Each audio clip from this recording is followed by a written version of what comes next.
Kung ikaw ay isang baguhang content creator, para sa iyo ang video na to kapatid. Tapusin mo para hindi ka po magaya doon sa isang kakilala ko na yung kanyang account po ngayon ay naka-unpublish.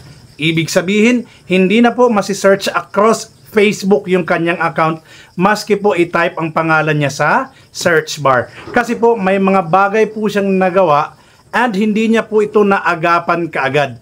Kaya napakahalaga na matapos mo ang video na to para makaiwas ka at hindi magaya yung account mo doon sa isa kong kaibigan. So ano nga ba to? Lagi ko pong sinasabi at pinapaalala sa ating lahat. Everyday po natin i-check yung ating page recommendation, yung ating support inbox, yung ating monetization, kung saan po nakikita yung mga violation. Kasi po napakahalaga po na maagapan natin yung mga violation na makikita sa ating account kasi po may mga kasama po yung buttons dyan. Halimbawa, nagkaroon ka ng violation. May mga buttons po yan or may mga option po dyan na kasama na kung saan ay pwede ka pong mag-disagree. I-disagree mo lang yung mga kumbaga mag-dispute ka po kung bakit binigyan ka po ng violation. Kapag pinatagal mo po yan sa iyong account ay hindi mo na po yan makikita na option at mawawalan ka po ng chance na mag-dispute at ayusin yung ating account.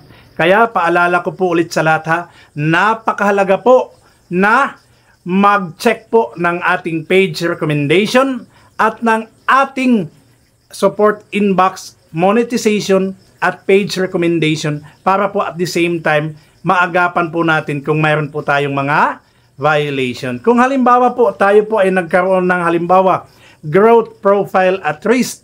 Ano yung mga pwede mong gawin na maibalik ito kaagad sa dati kung halimbawa hindi mo ito naagapan? Halimbawa, mayroon ka pong mga kaibigan or kakilala.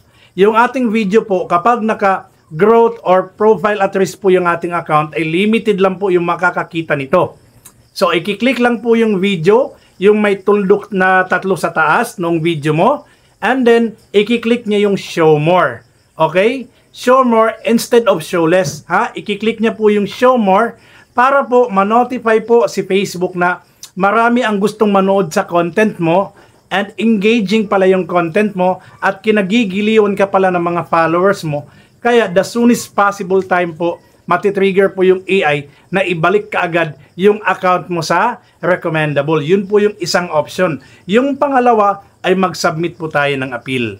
Okay? Hanapin natin yung content na yon at mag-report a problem ka po kay Facebook kung bakit nabigyan niyo ng violation and sasabihin mo doon na wala ka pong ginawang kasalanan, so on and so forth.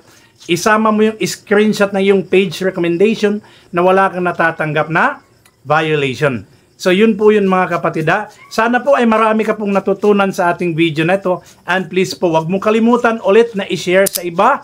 If meron ka pong blessings na natanggap ngayon, meron ka pong natutunan sa ating video na to. And wag mo din po akong kalimutan na sundan para lagi ka pong updated sa ating mga bagong kaalaman kapatid. Bagong kaalaman kapatid.